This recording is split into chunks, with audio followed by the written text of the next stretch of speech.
¿Qué tal? ¿Cómo les va?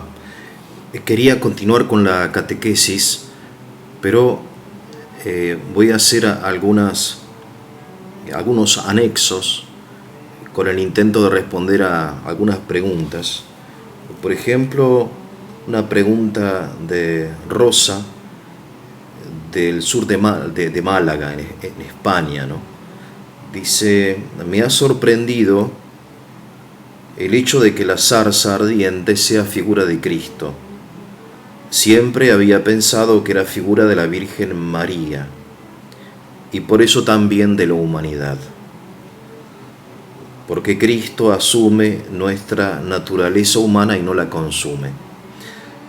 Pero creo que son también algunos padres de la Iglesia quienes hacen esta comparación entre la zarza y María.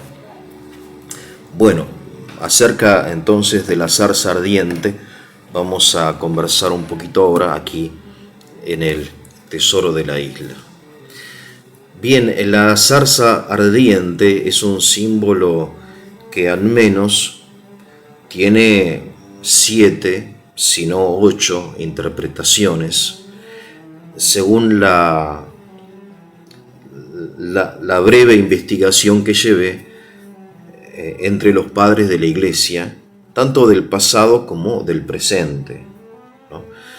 Por ejemplo, Juan de Kronstadt, que es un santo de la Iglesia ortodoxa, dice que la zarza ardiente es símbolo de la Eucaristía.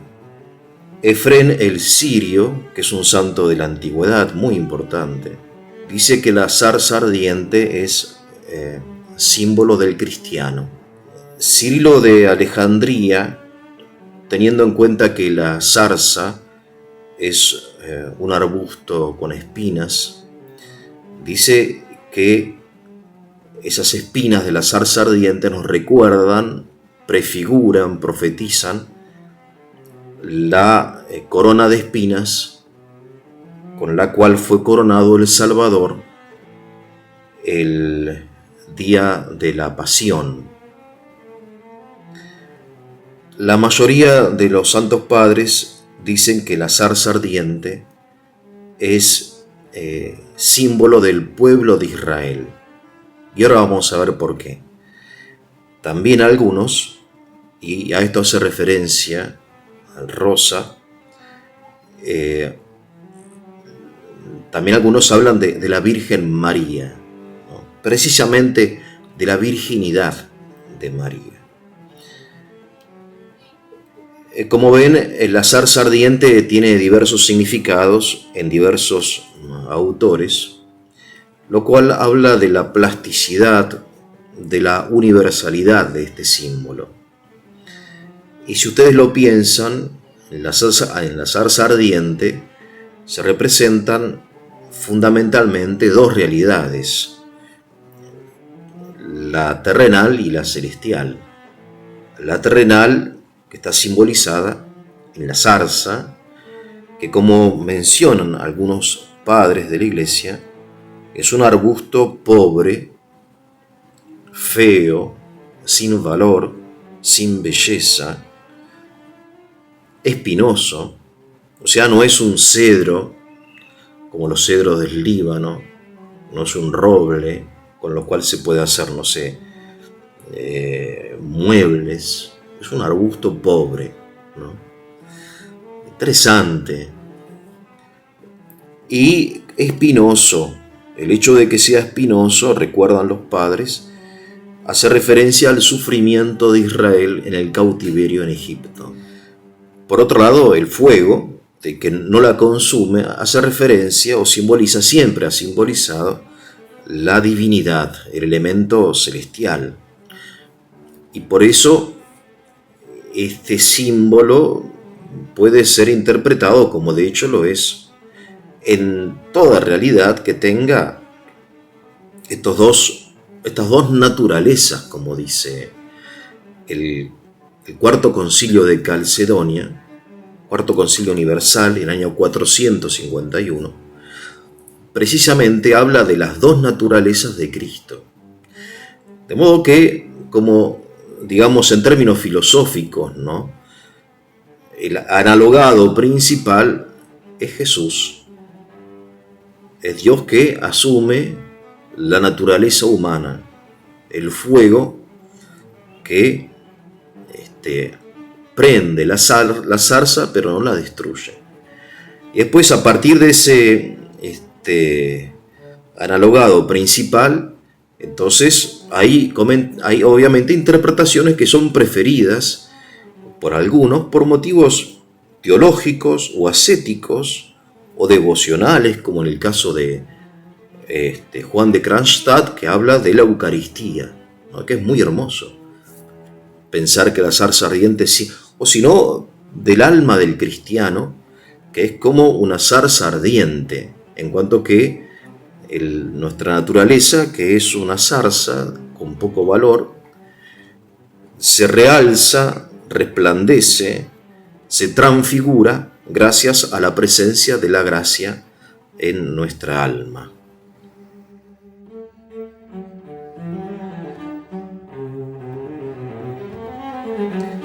Y bien, en la tradición oriental, llamar a María zarza ardiente se establece ya en los primeros siglos y después se va fortaleciendo como una devoción. En el idioma eslavo esto se llama Neapalima Kupina, así la llaman a la Virgen, y hay un ícono titulado María, la zarza ardiente, y hay una fiesta del ícono zarza ardiente. La zarza ardiente es también patrona de los bomberos, por eso creo que es el 14 de septiembre en los países eslavos, en particular Ucrania, que es lo que yo conozco, festejan los bomberos su día. ¿Y qué día es? El día de la zarza ardiente. Hay un ícono, es decir, una figura, una representación de la Santísima Virgen, que es la Virgen con el niño Jesús, pero es una estrella de 8 puntas y están representados personajes del Antiguo Testamento. Ese ícono se llama Neapalima Kupina, ¿no? Y por eso se le reza esa devoción cuando hay problemas de incendio, con el fuego, etc. Esto es importante y no es menor, porque el cristianismo no es solamente una doctrina, sino es ante todo una presencia viva de Dios en nuestra existencia. Y entonces, este tipo de devociones, como existen también en nuestros países, ¿no?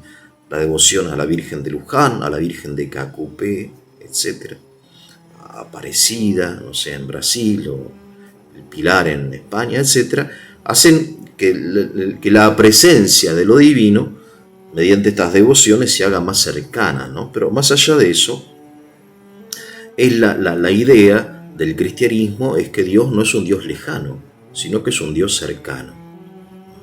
Recuerdo el caso de un curita que estaba, un viejito, en una sacristía por empezar la misa y tenía un problema en la espalda, un grave dolor, fuertísimo dolor en la espalda, y le dice a Jesús: Señor, si querés que celebre la misa, nada,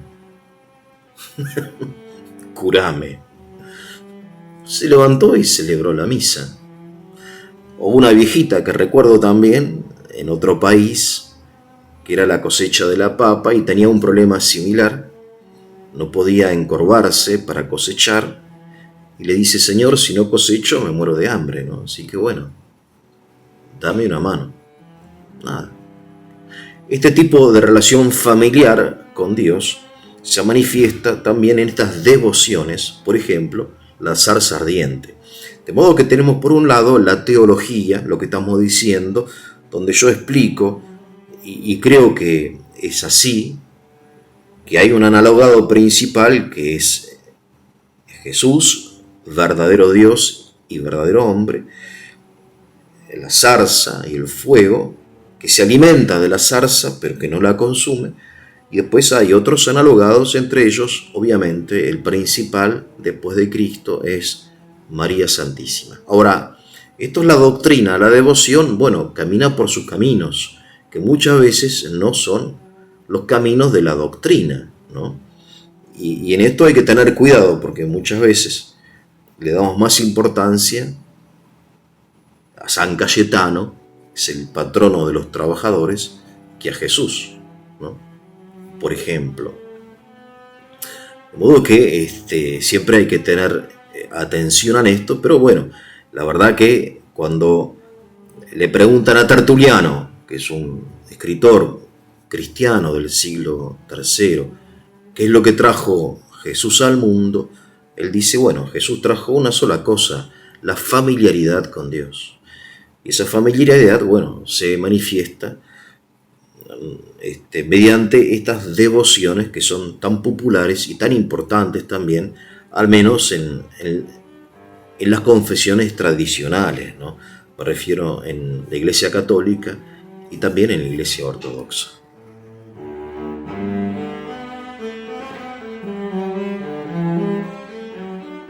Y bien, la zarza ardiente.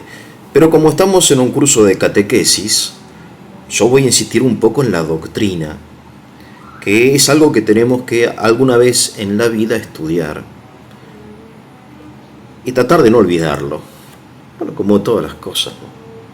Entonces el Cuarto Concilio de Calcedonia, año 451, dice así: confesamos un solo Señor. No voy a citar literalmente, sino el sentido, algunas palabras literales, otras no.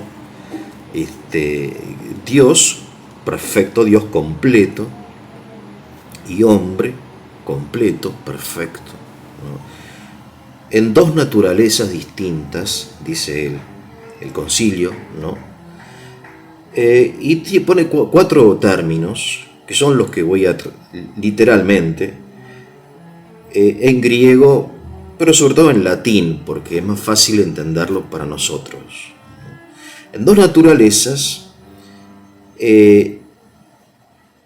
inconfuse, immutabiler, inseparabiliter et indivise, dice el concilio.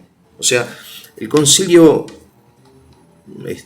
tratando de explicar quién es Jesús, el Jesús histórico, el Jesús del Evangelio, y tratando de defender la ortodoxia en contra de las herejías, de las heterodoxias existentes, trata de explicar, darnos a entender este misterio que obviamente no podemos entender, pero al menos podemos entender cómo no es. No cómo es, sino cómo no es. Por eso utiliza términos negativos. Recuerden este principio de la teología negativa cristiana, que dice que de Dios podemos saber más lo que no es que lo que es. Y entonces el concilio utiliza en lengua griega, que es la lengua original del texto, cuatro términos precedidos por un prefijo a, que significa no, y que nosotros en español decimos sin, ¿no?